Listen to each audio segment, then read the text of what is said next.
నమస్కారం. NI news కి స్వాగతం. హెడ్లైన్ చూద్దాం.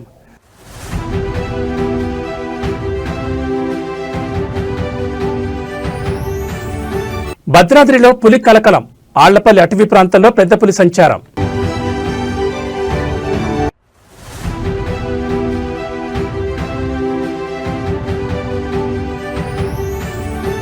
అమరావతి టు క్వాంటమ్ వ్యాలీ ప్రపంచ ఐటీ పట్టణంలో మెరవనున్న ఏపీ రాజధాని.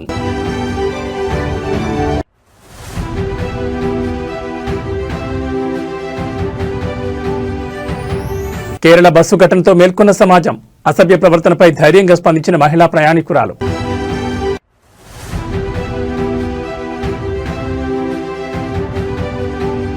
టీ20 వరల్డ్ కప్ 2026లో నేటి నుంచి అసలైన మధ్య. టాప్ 8 జట్ల మధ్య హోరాహోరీ పోరుకు సర్వం సిద్ధం.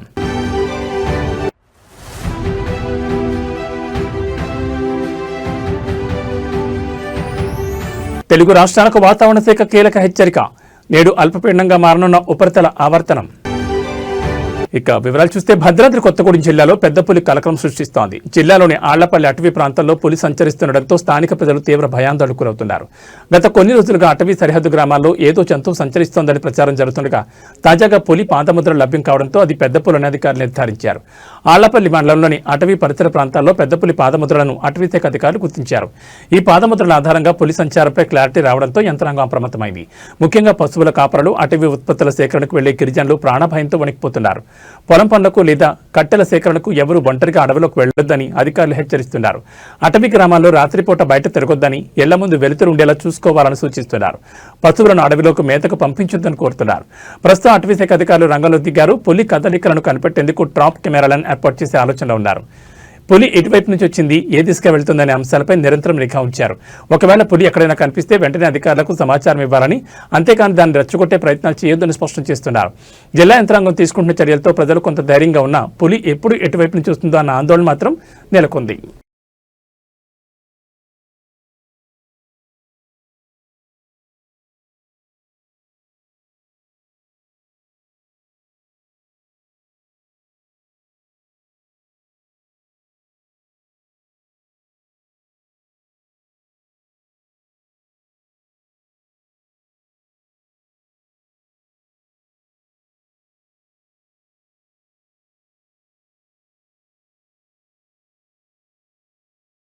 తెలంగాణలో ఆధ్యాత్మిక వైభవం వెల్లివిరుస్తోంది. స్వయంభూ క్షేత్రం యాదగిరిగుట్టలో శ్రీ లక్ష్మీ నరసింహస్వామి వారి వార్షిక బ్రహ్మోత్సవాలు అత్యంత వైభవంగా కొనసాగుతున్నాయి. నేడు ఉత్సవాల్లో అత్యంత కీలకమైన 4వ రోజు క్షేత్రమంతా గోవింద నామస్మరణతో మారుమోగుతోంది. భక్తులు భారీ సంఖ్యలో తరలి రావడంతో యాదగిరి కొండపై భక్తి పార్వత్యం వెల్లివిరుస్తోంది. బ్రహ్మోత్సవాల్లో భాగంగా ఈ రోజు ఉదయం నుంచి స్వామివారికి విశేష అర్చనలు, హోమాలు శాస్త్రోక్తంగా నిర్వహిస్తున్నారు. ఇక నేటి ప్రధాన ఘట్టం రాత్రి జరగనున్న హంస వాహన సేవ. పరమహంస రూపంలో ఉన్న స్వామివారు భక్తులకు దర్శనమివ్వనున్నారు. జ్ఞానానికి, వివేకానికి ప్రతీకైన హంస వాహనంపై నరసింహుడు ఊరేగుతూ భక్తుల కష్టాలు కడతీరుస్తారని అర్చకులు చెబుతున్నారు. రాత్రి ఆలయ మాడవీధుల్లో స్వామివారు హంస వాహనంపై విహరిస్తారు. బ్రహ్మోత్సవాల నేపథ్యంలో సామాన్య భక్తులకు ఇబ్బంది కలగకుండా అధికారులు ప్రత్యేక ఏర్పాట్లు చేశారు. ఆలయ ప్రాంగణంలో నిరంతర ప్రసాద వితరణ, మంచినీటి సదుపాయాలను కల్పించారు. ఉత్సవాల దృష్ట్యా యాదగిరిగుట్ట ఆలయ పరిసరాలు విద్యుత్ దీప కాంతులతో దగదగలాడుతున్నాయి. వేలాదిగా తరలివస్తున్న భక్తుల రద్దీని దృష్టిలో ఉంచుకుని అటు పోలీసు యంత్రాంగం, ఇటు ఆలయ అధికారులు కట్టుదిట్టమైన భద్రతా చర్యలు తీసుకున్నారు. దర్శనానికి వచ్చే భక్తులు, అధికారులు సూచనలు పాటించి స్వామివారి కృపకు పాత్రలు కావాలని కోరుతున్నారు.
Hyderabad Nampally state forensic science ల్యాబొరేటరీలో జరిగిన భారీ అగ్ని ప్రమాదం కేసులో షాకింగ్ నిజాలు వెలుగులోకి వచ్చాయి.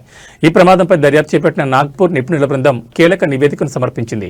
అగ్ని ప్రమాదంలో దగ్ధమైన వేలాది ఫైళ్లను తిరిగి పునరుద్ధరించడం అసాధ్యమని నిపుణులు తేల్చి చెప్పారు.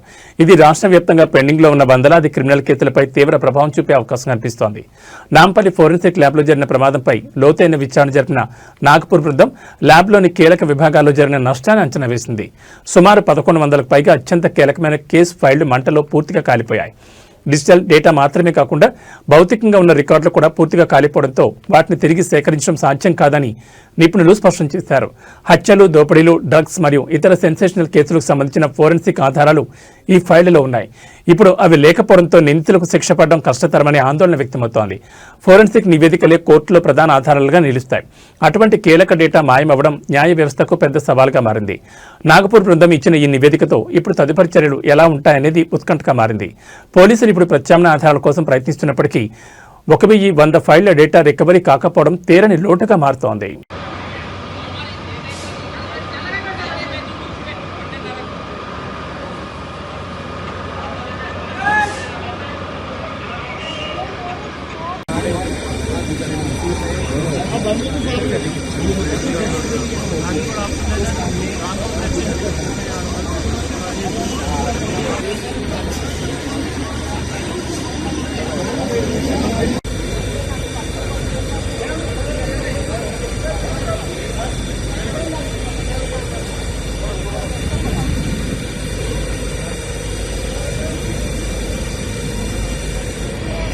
नोटिस किया कि एक स्मोक आ रहा था फर्स्ट फ्लोर से और ऑफिस बॉय ने इमीडिएटली अलर्ट कर दिया ऑफिसर्स को और पुलिस एंड फायर इंजन्स को। ये नामपल्ली पीएस लिमिट्स के अंदर आता है, तो नामपल्ली पीएस बाजू में ही है, तो इमीडिएटली पुलिस वाले आए और HYDRAA then DRF fire engines water supply everything was immediately सब अरेंज हो गए हैं और फायर कंटेन करने के लिए सारा कोशिश कर दिया और अभी तक तो ये कंट्रोल में आ गया। ठीक है, अभी तक हम कुछ नहीं कर सकते हैं, अभी तो कुछ नहीं कर सकते। या ఆంధ్రప్రదేశ్ రాజధాని అమరావతి ప్రపంచ ఐటీ పట్టణంలో మరోసారి మెరవబోతోంది. ఢిల్లీలో నిర్వహించిన ఇండియా ఏఐ ఇంపాక్ట్ సమ్మిట్లో ముఖ్యమంత్రి చంద్రబాబు నాయుడు సమక్షంలో ఏపీ ప్రభుత్వం కీలక అడుగులు వేసింది. అమరావతిని గ్లోబల్ క్వాంటమ్ వ్యాలీగా మార్చే లక్ష్యంతో అంతర్జాతీయ దిగ్గజ సంస్థలతో ఏకంగా 7 కీలక ఒప్పందాలు కుదుర్చుకుంది. ఐటీ మరియు ఆర్టిఫిషియల్ ఇంటెలిజెన్స్ రంగాల్లో ఏపీని అగ్రస్థానంలో నిలిపేందుకు ఈ ఒప్పందాలు పునాది కానున్నాయి. ఈ సమ్మిట్లో ప్రధానంగా అంతర్జాతీయ ఐటీ దిగ్గజం ఐబీఎంతో కుదుర్చుకున్న ఒప్పందం అత్యంత ప్రాధాన్యత సంతరించుకుంది. అమరావతిలో క్వాంటమ్ కంప్యూటింగ్ మరియు ఏఐ రీసెర్చ్ సెంటర్ల ఏర్పాటుకు ఈ సంస్థ సహకరించనుంది. కేవలం ఐబీఎం మాత్రమే కాకుండా మరో 6 ప్రముఖ సంస్థలు ఏపీలో పెట్టుబడులు పెట్టేందుకు నైపుణ్యాభివృద్ధికి ముందుకొచ్చాయి. అత్యాధునిక సాంకేతిక పరిజ్ఞానంతో అమరావతిని క్వాంటమ్ హబ్గా అభివృద్ధి చేయడం, రాష్ట్ర వ్యాప్తంగా ఆర్టిఫిషియల్ ఇంటెలిజెన్స్ రంగంలో యువతకు శిక్షణ ఇచ్చేందుకు ప్రత్యేక అకాడమీల ఏర్పాటు, ఈ 7 ఒప్పందాల ద్వారా రాబోయే కాలంలో వేలాది మంది టెక్ నిపుణులకు ఉన్నత స్థాయి ఉద్యోగ అవకాశాలు లభించనున్నాయి. పాలనలో ఏఐని ఉపయోగించి ప్రజలకు మరింత వేగంగా సేవలందించడం గతంలో హైదరాబాద్ను ఐటీ హబ్గా మార్చిన విజనరీ లీడర్ చంద్రబాబు నాయుడు ఇప్పుడు అమరావతిని క్వాంటమ్ వ్యాలీగా తీర్చిదిద్దేందుకు వేగంగా పావులు కదుపుతున్నారు. ఈ ఒప్పందాలు కేవలం కాగితాలకే పరిమితం కాకుండా త్వరితగతిన కార్యరూపం దాల్చేలా ప్రభుత్వం ప్రణాళికలు సిద్ధం చేసింది. ప్రపంచ స్థాయి టెక్నాలజీ కంపెనీలు అమరావతి వైపు చూస్తుండటంతో ఏపీ భవిష్యత్ సరికొత్త మలుపు తిరగబోతోంది.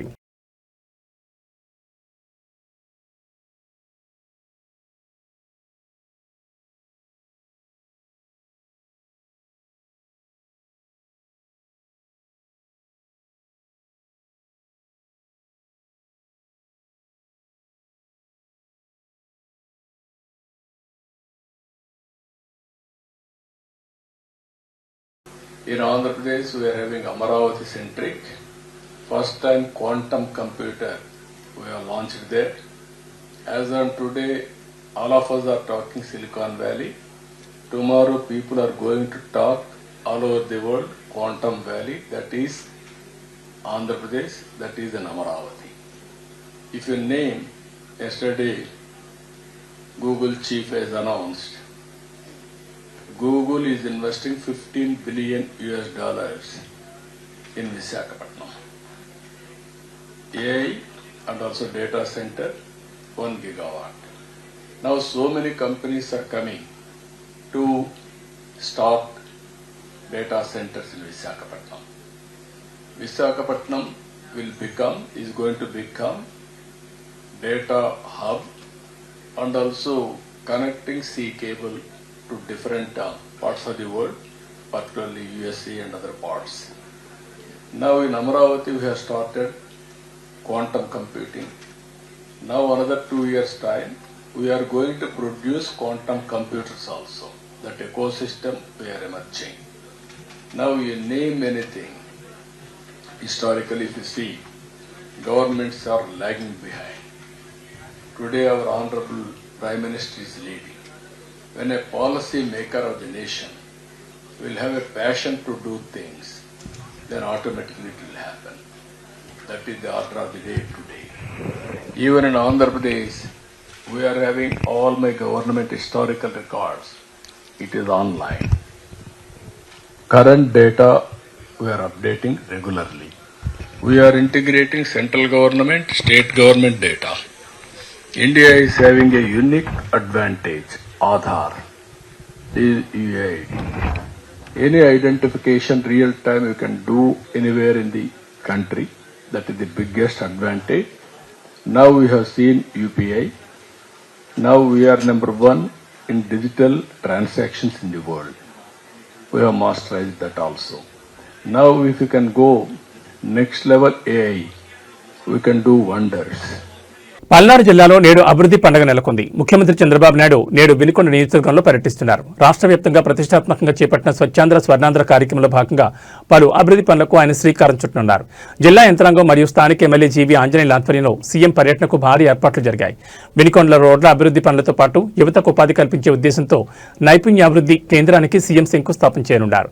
స్వచ్ఛాంధ్ర మిషన్లో భాగంగా స్వచ్ఛ రథాన్ని జెండా ఊపి ప్రారంభించనున్నారు. నరసరావుపేట రోడ్లోని ఎన్ఎస్పీ గ్రౌండ్స్లో ఏర్పాటు చేసిన ప్రజావేదిక బహిరంగ సభలో సీఎం ప్రసంగించనున్నారు.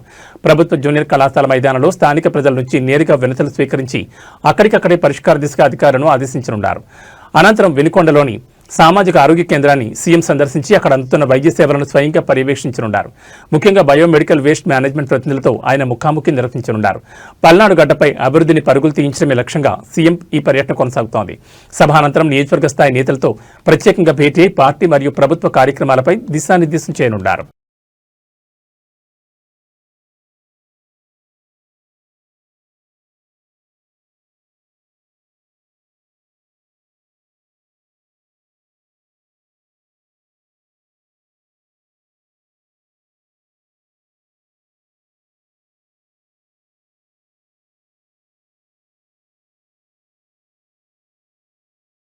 పవిత్ర రంజాన్ మాసం సందర్భంగా ఆంధ్రప్రదేశ్ రాష్ట్రంలోని ముస్లిం న్యాయశాఖ ఉద్యోగులకు ఏపీ హైకోర్టు కీలకమైన ఊరటనిచ్చింది. ఉపవాస దీక్షలు చేపట్టే సిబ్బంది సౌకర్యార్థం పనివాళ్లలో మార్పులు చేస్తూ హైకోర్టు రిజిస్ట్రార్ జనరల్ అధికారిక ఉత్తర్వులు జారీ చేశారు.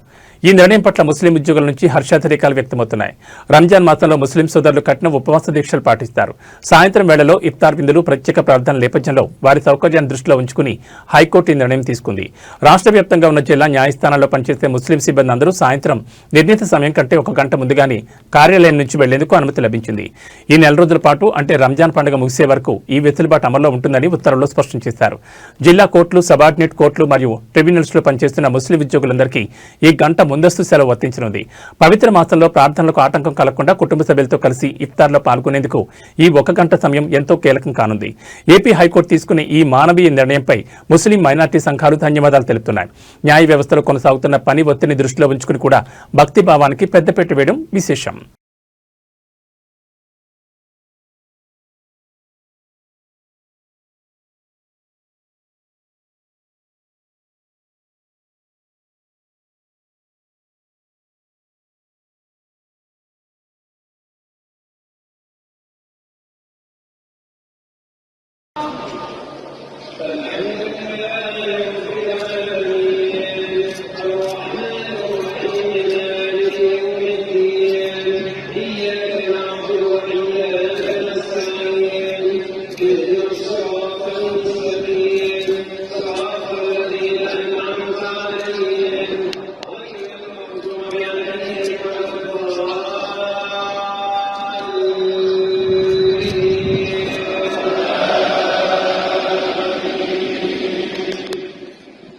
ఇటీవల కేరళ ప్రభుత్వ బస్సులో ఒక మహిళపై వృద్ధుడు అసభ్యంగా ప్రవర్తించిన ఘటన సోషల్ మీడియాలో ఎంతలా వైరల్ అయిందో మనందరం చూసాం. ఆ మహిళ భయపడి వెనక్కి తగ్గలేదు, మౌనంగా భరించలేదు, స్మార్ట్ ఫోన్ ఆయుధంగా మార్చుకుని ఆ దుర్మార్గుడు నైజాన్ని ప్రపంచానికి చాటి చెప్పింది. ఈ ఘటన మనకు ఒక గొప్ప పాఠాన్ని నేర్పిస్తోంది. మహిళలందరికీ మా తరపున ఒకే విన్నపం, మీరు ఎప్పుడైనా ఎక్కడైనా ఇటువంటి అసభ్యకర ప్రవర్తన ఎదుర్కొంటే అస్సలు మౌనంగా ఉండకండి. మీకు రక్షణగా అనిపిస్తే ఆ ప్రవర్తన అక్కడికక్కడే ఖండించండి. నిందితుని గట్టిగా నిలదీయండి. మీ ఫోన్ తీసి వీడియో లేదా ఆడియో రికార్డ్ చేయండి. డిజిటల్ సాక్ష్యం ఉంటే నిందితుడు తప్పించుకోలేడు. తోటి ప్రయాణికులకు లేదా చుట్టుపక్కల వారికి ఈ విషయాన్ని తెలియచేయండి. నిందితుని సమాజం ముందు దోషిగా నిలబెట్టండి. గుర్తించుకోండి, మీ మౌనం నిందితులకు మరింత ధైర్యాన్ని ఇస్తుంది. మీ మౌనం వారిని కాపాడుతుంది తప్ప మిమ్మల్ని కాదు. ప్రభుత్వాలు చట్టాలు చేస్తాయి, పోలీసులు రక్షణ కల్పిస్తారు. కానీ క్షేత్రస్థాయిలో మీరు ధైర్యంగా స్పందించినప్పుడే ఆ చట్టాలకు బలం చేకూరుతుంది.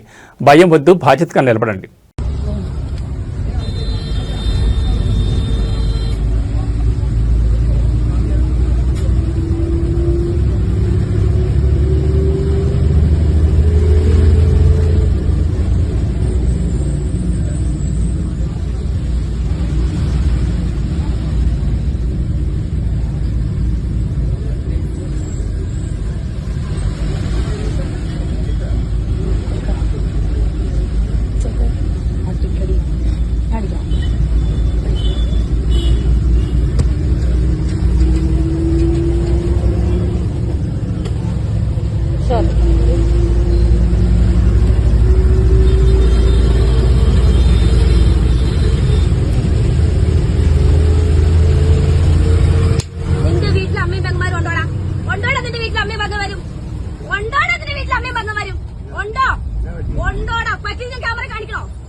നിനക്ക് അനിത്ര തുറന്നോടാ വെള്ള കുപ്പായം വെള്ളം ഉടുപ്പിട്ടോണ്ട് വന്ന് ഇവിടെ കോപ്പറം കാണിക്കല്ലേ കാണിക്കല്ലേടാ നീ നിനക്ക് കാണോ നിനക്ക് കാണോ തെളിവെടുത്ത് വെച്ചിട്ടാണ് ഞാൻ എടുക്കണേ സംസാരിക്കുന്നത്. അച്ഛന്റെ പ്രായമായി പോയി കേട്ടോ, ഇത്രയും കൊണ്ട് ഒതുക്കിക്കോ. ഞാൻ പറഞ്ഞേക്കാം, സൈക്കിളിന് ഒരു പരിധി ഉണ്ടാ. നീ കേറ്റി എവിടെ കേട്ടു? നീ തുണി അടിച്ചറിഞ്ഞോ നിനക്ക്? അയച്ചോ നിനക്ക്? ചേട്ടന് പിന്നെ പോയപ്പോ ശ്രദ്ധിച്ചില്ലേ? ഞങ്ങളെ ശ്രദ്ധിച്ചില്ലേ കേട്ടോ? ഏത് പബ്ലിക് ഫോം ആയാലും സംസാരിക്കും സംസാരിക്കണം. പെണ്ണുങ്ങൾ വെറും ഊച്ചാലികളായി പോകും കേട്ടോടാ. നീ എന്താ വിചാരിച്ചേ? വെറുതെ വീട്ടിൽ അഴിച്ചു വിട്ടേക്കോണെന്നോ? തൻകേട് ഉണ്ടായിട്ടല്ലേ എവിടെ സ്ഥലത്തും പോണത്? സൈക്കിളിൽ പരിധിയുണ്ട്, കുറെ നേരായി. കൈ മെത്തയാണോ അവിടെ വെക്കാനായിട്ട്? മെത്തയാണോ? നിന്റെ അമ്മയ്ക്കുണ്ടോ? മെത്തയുണ്ടോ നിന്റെ അമ്മയ്ക്ക്? അതിന്റെ ഭാര്യയ്ക്കുണ്ടല്ലോ. നീ ഓരോരുത്തരെ കെട്ടി വീട്ടിൽ കൊണ്ട് വെച്ചിട്ടുണ്ടല്ലോ. ഉണ്ടാവും, ചെല്ല്. അല്ലെങ്കിൽ മുഴിപ്പിക്ക് ചെന്ന് മെത്ത. സൈക്കിളിനൊരു പരിധിയുണ്ട് മോനെ, അത് തള്ളയായാലും തന്തയാണെങ്കിലും. എന്ത് സോറി കാണിക്കേണ്ട കാണിച്ചിട്ട് സോറി വഹിക്കുന്നോ? പിന്നെ വന്ന കനാലുണ്ടോ വിട്ട് എറിയോ നിന്നെ വേണ്ടത് നീ കാണിക്കുന്ന പ്രവർത്തിക്ക്. ഇപ്പൊ ഞാനൊരു യൂട്യൂബറാ, ഞാൻ എത്ര വീഡിയോ ഇടട്ടെ? നീ അടിച്ചു നോക്ക. അല്ലാന്ന് പ്ലേ ബട്ടൺ ഇട്ടൊരു യൂട്യൂബ് ചാനൽ ഞാനിപ്പോ ലൈവ് ഇട്ട ലക്ഷക്കണക്കിനാണ് ലൈവിൽ വരുന്നത്. ഞാൻ എന്നാണ് దేశవ్యాప్తంగా పెళ్లిళ్ల సీజన్ సందడి మొదలైంది. శుభకార్యాల వేళ బంగారం కొనుగోలు చేయాలనుకునే వారికి మార్కెట్ నుంచి మిశ్రమ వార్తలు అందుతున్నాయి. గత కొన్ని రోజులుగా పరుగులు పెట్టిన పసిడి ధరలు నేడు స్థిరంగా కొనసాగుతుండగా వెండి ధరల్లో మాత్రం స్వల్ప తగ్గుదల కనిపిస్తోంది. హైదరాబాద్ మార్కెట్లో నేడు బంగారం ధరలు నిలకడగా ఉన్నాయి. స్వచ్ఛమైన 24 క్యారెట్ల బంగారం ధర 10 గ్రాములకు 82,000 మార్కు వద్ద కొనసాగుతోంది. ఆభరణాల తయారీకి వాడే 22 క్యారెట్ల బంగారం ధర 10 గ్రాములకు 75,150 వద్ద ట్రేడ్ అవుతోంది. గత వారం రోజులుగా భారీగా పెరిగిన ధరలు ఇప్పుడు కాస్త స్థిమితపడడంతో కొనుగోలుదారులు ఊపిరి పీల్చుకుంటున్నారు. ఇక వెండి విషయానికి వస్తే బంగారం ధరలు కాకుండా వెండి ధరలు కాస్త దిగొచ్చాయి. పారిశ్రామికంగా డిమాండ్ తగ్గుముఖం పట్టడం మరియు అంతర్జాతీయ మార్కెట్ ప్రభావంతో వెండి ధరల్లో స్వల్ప తగ్గుదల కనిపిస్తోంది. ప్రస్తుతం హైదరాబాద్ లో కేజీ వెండి ధర సుమారు 1,01,000 నుంచి 1,02,000 మధ్యలో కొనసాగుతోంది. అంటే కిలోపై దాదాపు 1000 వరకు తగ్గుదల నమోదైంది. పెళ్లిళ్ల సీజన్ కారణంగా డిమాండ్ ఎక్కువగా ఉన్నప్పటికీ అంతర్జాతీయ మార్కెట్లో డాలర్ విలువ పెరగడం మరియు సెంట్రల్ బ్యాంకుల నిర్ణయాల వల్ల బంగారం ధరలు స్థిరంగా ఉన్నాయని విశ్లేషకులు చెబుతున్నారు. రాబోయే రోజుల్లో ధరలు మరింత పెరిగే అవకాశం ఉండడంతో శుభకార్యాల కోసం బంగారం కొనేవారు ఇప్పుడు ప్లాన్ చేసుకోవడం మంచిదని నిపుణులు సూచిస్తున్నారు. నేటి గోల్డ్ అండ్ సిల్వర్ రేట్స్ మీరు కొనుగోలు చేసే ముందు లైవ్ ధరలను మరోసారి చెక్ చేసుకోవడం మర్చిపోకండి.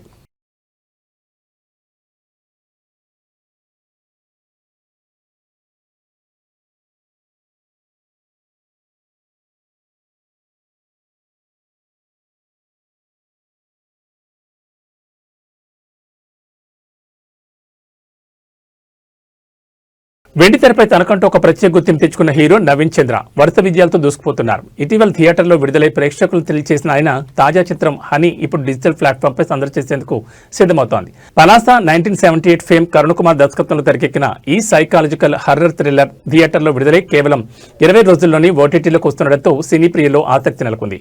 ఈ చిత్రం ఫిబ్రవరి 6న థియేటర్లో విడుదలవగా సరిగ్గా 3 వారాల వ్యవధిలోని అంటే ఫిబ్రవరి 27 నుంచి డిజిటల్ స్ట్రీమింగ్ అందుబాటులోకి రానుంది. ప్రముఖ ఓటీటీ సంస్థ సన్ నెక్స్ట్ ఈ సినిమా డిజిటల్ హక్కులను సొంతం చేసుకుంది. నవీన్ చంద్రతో పాటు దివ్య పెళ్లై, బిగ్ బాస్ ఫేమ్ దివి, రాజా రవీంద్ర కీలక పాత్రలో నటించారు. అజయ్ అరసాడ అందించిన బ్యాక్గ్రౌండ్ స్కోర్ ఈ సినిమాకు ప్రధాన ఆకర్షణగా నిలిచింది. థియేటర్లో మిశ్రమ స్పందన లభించినట్టుకి హర్రర్ థ్రిల్లర్ జోనర్ ఇష్టపడే వారికి ఓటీటీలో ఈ సినిమా మంచి చాయిస్ అని చెప్పొచ్చు.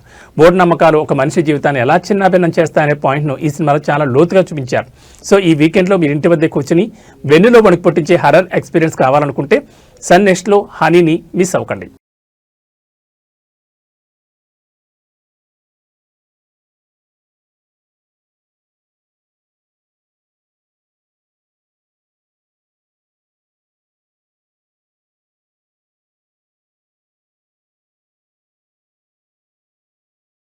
T20 వరల్డ్ కప్ 2026లో అసలైన మధ్య నేటి నుంచి మొదలవుతోంది. గ్రూప్ దశ ముగిసి ఇప్పుడు టాప్ 8 జట్ల మధ్య హోరాహోరీ పోరుకు రంగం సిద్ధమైంది.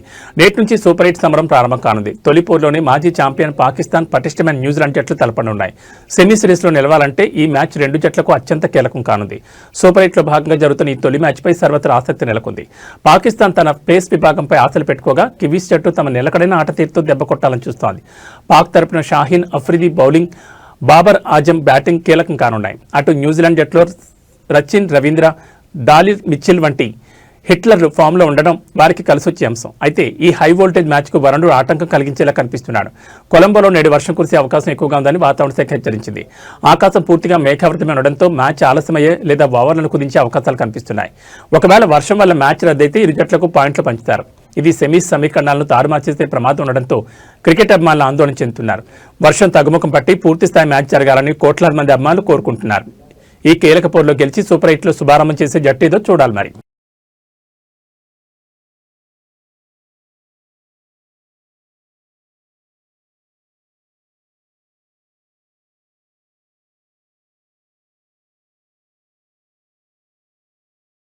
తెలుగు రాష్ట్రాల ప్రజలకు వాతావరణ శాఖ కీలక హెచ్చరిక జారీ చేసింది. బంగాళాఖాతంలో ఏర్పడిన ఉపరితల ఆవర్తనం బలపడి నేడు అల్పపీడనంగా మారే అవకాశం ఉందని వాతావరణ కేంద్రం వెల్లడించింది. దీని ప్రభావంతో ఆంధ్రప్రదేశ్ మరియు తెలంగాణ రాష్ట్రాల్లో రాగల 4 రోజుల పాటు వాతావరణం అస్థిరంగా ఉండనుంది. పలు ప్రాంతాల్లో మోస్తరు నుంచి భారీ వర్షాలు కురిసే అవకాశం ఉందని అధికారులు హెచ్చరిస్తున్నారు. ఉత్తర కోస్తా మరియు దక్షిణ కోస్తా జిల్లాలో గంటకు 40 నుంచి 50 కిలోమీటర్ల వేగంతో ఈదురుగాలులు వీచే అవకాశం ఉంది. మత్స్యకారులు సముద్రంలోకి వేటకు వెళ్లొద్దని విపత్తు నిర్వహణ శాఖ హెచ్చరించింది. తెలంగాణలోని ఉత్తర మరియు తూర్పు జిల్లాలో అక్కడక్కడ ఉరుములు మెరుపులతో కొన్ని వర్షాలు కురిసే అవకాశం ఉంది. ముఖ్యంగా లోతట్టు ప్రాంత ప్రజలు అప్రమత్తంగా ఉండాలని ప్రభుత్వం సూచించింది. రాబోయే 4 రోజులు ప్రయాణాలు చేసేవారు వాతావరణ పరిస్థితులను గమనించాలని అధికారులు కోరుతున్నారు. కోతకొచ్చిన పంటలు, ఆరబోసిన ధాన్యం విషయంలో రైతులు తగిన జాగ్రత్తలు తీసుకోవాలంటున్నారు. భారీ వర్షం కురిసే సమయంలో విద్యుత్ స్తంభాలు, చెట్ల కింద ఉండొద్దని సూచిస్తున్నారు. అల్పపీడనం మరింత బలపడి వాయుగుండంగా మారుతుందా లేదా అనేది వాతావరణ శాఖ నిరంతరం పర్యవేక్షిస్తోంది. వాతావరణంలో వచ్చే ఎప్పటికప్పుడు మార్పులను తెలియజేస్తోంది. బంగాళాఖాతంలో అల్పపీడనం వాయుగుండంగా మారి వైజాగ్కి 400 కిలోమీటర్ దూరంలో కొనసాగుతోంది. రాగల 24 గంటల్లో ఇది శ్రీకాకుళం జిల్లాకి దగ్గరగా చేరుకునే సూచనలు కనిపిస్తున్నాయి. ఆ తర్వాత అక్టోబర్ 3న గోపాల్పూర్, పూరి మధ్యలో తీరాన్ని తాకనుంది. శ్రీకాకుళం, విజయనగరం జిల్లాల్లో భారీ వర్షాలను నేడు రాత్రి నుంచి చూడగలము. వైజాగ్లో మోస్తరు వర్షాలు మాత్రమే ఉంటుంది. అక్టోబర్ 2, 3 తేదీల్లో ఉత్తరాంధ్ర జిల్లాలను వర్షాలు ముచ్చెత్తనుంది. దాంతోపాటుగా గోదావరి, మధ్య కోస్తాంధ్ర జిల్లాల్లో అక్కడక్కడ మాత్రమే తేలికపాటి వర్షాలు ఉంటాయి. న్యూస్ ముగించే ముందు హెడ్లైన్స్ మరోసారి.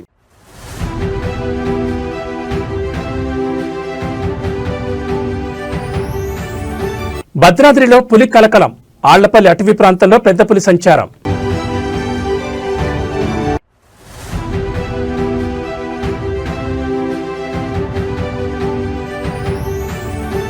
అమరావతి టు క్వాంటమ్ వ్యాలీ, ప్రపంచ ఐటీ పట్టణంలో మెరవనున్న ఏపీ రాజధాని.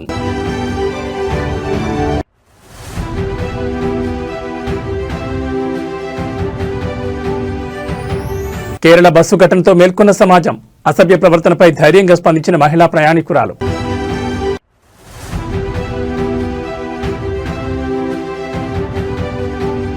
T20 వరల్డ్ కప్ 2026లో నేటి నుంచి అసలైన మధ్య టాప్ 8 జట్ల మధ్య హోరాహోరీ పోరుకు సర్వం సిద్ధం.